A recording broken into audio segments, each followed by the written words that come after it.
I am very excited this morning to introduce to you Seeley Thakothy, and I know I'm not pronouncing that Yeah, correctly. It's as close as I can come. She's the founder of Goodness of Serenity, a self-care platform dedicated to empowering individuals, especially women, with practical strategies for mental well-being. Her blog delivers a combination of her passion for personal growth and practical advice to guide you toward a more balanced and fulfilling life.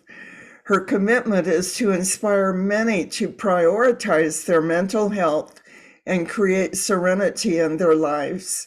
Congratulations for having your article published in Authority magazine titled Five Effective Strategies for Mental Well-Being. So I just learned that you're coming to us today from South Africa. So what's morning for me is afternoon for you. And tell me, how did you make the connection to write an article for Authority magazine? Hi, Nancy. I first want to say thank you so much for this opportunity. Oh, you And are thank so you welcome. so much to everyone who's watching. And I'm so humbled for what Authority Magazine has done for my platform. I'm truly, truly humbled. How I came about with the connection is I actually did a bit of research about brands and platforms that were looking for extra sources. Sometimes they name them as experts. I wouldn't say that I'm an expert, but I wanted to find a way to contribute to other people's work. So I came across a proposal and I saw that, hey, maybe I can contribute something and just add more knowledge. So I just took a chance and I sent a pitch, and the rest is history. Okay. Well, I'm so Yeah. glad that you responded to that proposal. Your article is very well written. So Thank you. what are the circumstances that created excessive anxiety for you? Oh, it's a lot. For me, one of the biggest circumstances that created anxiety for me was a couple of years ago, as I explained in the article, where I went through such a tough time. I've always been a planner, a chronic planner. I don't want to admit it, but it's true. And well, let's just say that you may plan things in your life and then just things just fall apart just like that. And when you're used to things going a certain way in your life, and then all of a sudden everything falls apart, that brought heaps of anxiety for me. So, on a personal level, I would say that it was during the time where I was still freshly working in my field of work. I didn't study to be a content creator, I studied something else, and I was working in that environment. Unfortunately, things did not go well. I wasn't thriving. So I had a desire to want to grow academically. So I enrolled to do my master's degree. And let's just say that when you think that, oh, I can handle this, I can handle working, I can handle school, easy peasy lemon squeezy, wow. Let's just say things did not go well at all. So in Okay. the beginning, I thought that I could balance it out. I wouldn't say that I struggled to balance it out per se, but I'd say that the environment around me made it very difficult for me to be able to thrive. So you'll find that perhaps I was in an environment that did not support me, that did not allow me to thrive, and I was trying to thrive under really, really tough circumstances. On top of that, I had to travel to school. So you can imagine the distance, the cost. I had to handle things this side and I had to handle things this side as well. And on top of that, it was around the time where the restrictions of the pandemic was starting to ease out. So initially, when it came to school, I attended classes online. But then as the restrictions started dying out, I had to be the in person and I was not prepared. So that brought heaps and heaps amount of anxiety for me. So you can imagine how I felt when both of those things fell apart in my life. It was devastating. So it was a job situation that didn't work and then a school situation that didn't work. And Mhm. your impulse to control everything and to have everything planned out, that didn't work either. It didn't at all. And I look back now and I was like, no wonder I was devastated. For someone like me, I had this mindset that, when you plan things and you do things the right way, I say right because, as we grow up, we have expectations. People have expectations of us. You go to school, you get a job, you work for a while, and then if you want, you can progress with your studies, etc. But for me, I also had those expectations for myself, and I thought that I could handle them. And I actually look back now and I realized that the one key element that caused me anxiety was fear of change. I did not like change. I struggled with change. So adapting wasn't so easy for me. I thought that when I was enrolled for my master's, that great, I'm gonna do this and I'm gonna graduate by this year and everything's gonna go well. So when that flipped upside down, I was like, what now? So that's how I'll explain it. Yeah. I think a lot of us have that quality in common with you where we like to control things. We like Mhm. to plan and when changes happen that we didn't plan, Yeah, it definitely. it Definitely. throws us. You mentioned clinging too tightly to things that were not meant to be permanent in your life. What were those things that you tried to hang on to and needed to let go of? For example, my need to control everything. And I'm just gonna be honest, it's not like I was a control freak. I just thought that as long as I did things this way, things should work out this way. So I didn't think that I had an issue with control, but I did. And I look back now and it stems from that part that I thought that I had to do life by myself. When I was younger, I experienced a lot of disappointments, a lot of hurts, a lot of betrayal. And those things really shaped my mind of how I perceived the world. And being in quote unquote survival mode is what actually pushed me to want to control everything. And that really, really pushed me back a lot. And I realize now when everything falls apart, there's nothing you can do. And that's when I had to come to terms that, okay, we have a problem now. Like, what are Okay. we gonna do? So the idea of letting go of control was one thing. And I think the most important element that I had to let go is that truly, truly believing that God really was in control, that Mm, He knows my future, that He brought me here, and that let's just face it, I did not trust Him. When okay. you are in control mode, you struggle to trust God. So I had to let go of survival mode, the need for control, and the lack of trust I had in God. You mentioned several times your identity in Christ. Can you define or describe what you mean by that term, your identity in Christ? Okay, I first want to say that I love God so much. I love Jesus, and I've been raised in a Christian household, but I'd be lying if I said that I knew God on a personal level.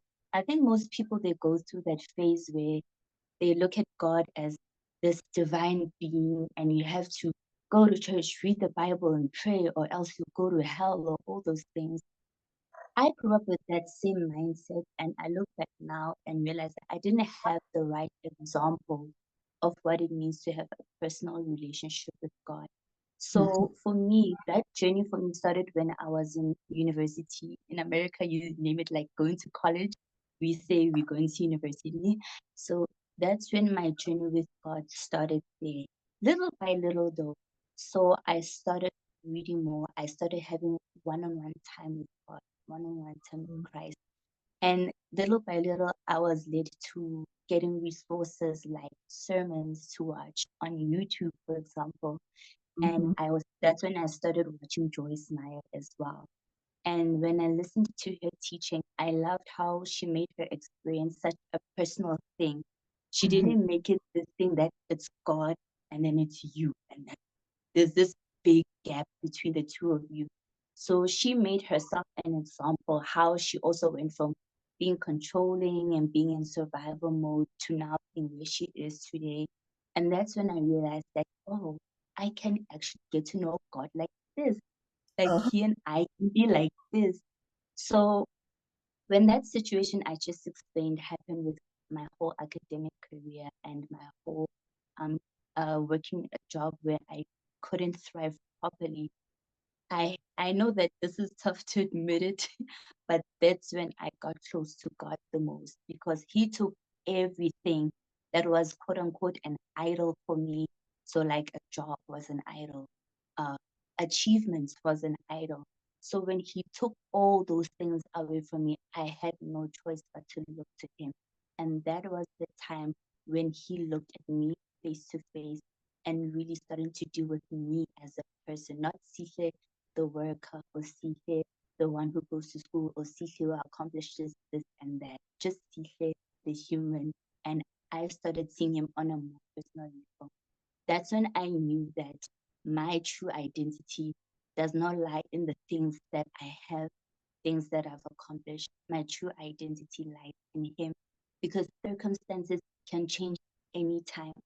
And if you're not used to having a sturdy foundation in your creator, you'll be swayed from pillar to post and you won't know what's going to happen to you. And I think that's also part of the reason why many people also experience mental health difficulty because they struggle to have a solid foundation in who God is.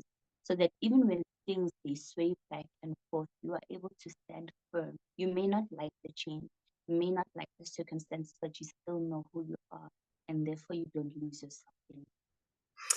Lovely, beautiful story of developing a spiritual connection that really supports you. I'm quoting you here. You said, shifting from being a chronic planner to not knowing what's next can create a lot of stress. Many of us can relate to that. What are some practical ways that you manage that stress? For me, one of the most practical ways I manage my stress is first and foremost spending time with God. For Mm-hmm. me, I found comfort, I found a solid foundation in leaning on Him. Because if there's anybody that has the power to change the situation, it's Him. It's not, I tried. I tried and I tried. But the idea of leaning on God has brought about a huge sense of humility for me. And it has taught me to basically lay my plans aside and just focus on him. Because at the end of the day, I tried stressing about situations, and you know what's worse? Some of them they fell apart anyway. So I look back and I'm like, wow, what a waste. I wasted my time, my energy, my resources for something that was going to disappear anyway. So for me, going to God first is my go-to. He's my go-to in literally everything. And I talk to him like he's my best friend. It's so weird sometimes. It's like I'm like, okay, God, okay, what must I do now? What must I do? I'm like, God, I'm stressed. Sometimes I even question, like, what are you doing? To show that there's that personal element where, just like in the Bible, David would openly express his feelings to God as if God was sitting in the same room as him. That's how I treat him as well as someone I can like literally be like, okay, God, I need you to talk. XYZ is happening right now. So that's my go to, my first go to. My second go to, I love self care. For me, self care is something I take as a practical approach to actually dealing with things like stress and anxiety. So I would say that self care for me personally has been an element of causing me to calm down and to leave the stress behind. So, for example, I'm just going to give an example like I mentioned, things like taking a walk. Taking a walk forced me to slow down instead of being up and down like a hamster on a wheel, just constantly running. Things like journaling. Journaling for like encourages me to connect with my thoughts and actually just sit with myself and actually how do they say like you do a brain dump per se where you just let everything out so that I can identify what's happening. Things like breathing. Breathing also encourages me to slow down, do things. Skincare also does that. It's not necessarily that it's a something I'm trying to fit an aesthetic. I felt like these things were elements that caused someone who was constantly on the go, constantly in control, to actually slow down. So I would say it's God and it's definitely self-connection. Thank you so much for all that you're sharing. That is so wise. Those who Thank are you. viewing this video, I highly recommend reading her article on Authority Magazine, and you can connect with her at her website, which is goodnessofserenity.com. Thank you so much for scheduling time with me this morning and for this message that you're bringing. I appreciate all the good that you're contributing to our world. And thank you so much for the opportunity as well. And I'm only humbled to be able to work with you. And thank you once again. You go on and have a wonderful day. Thank you so much, Nancy. And thank you to everyone who's also watching this interview. And may God bless you. Thank you, and God bless you as well.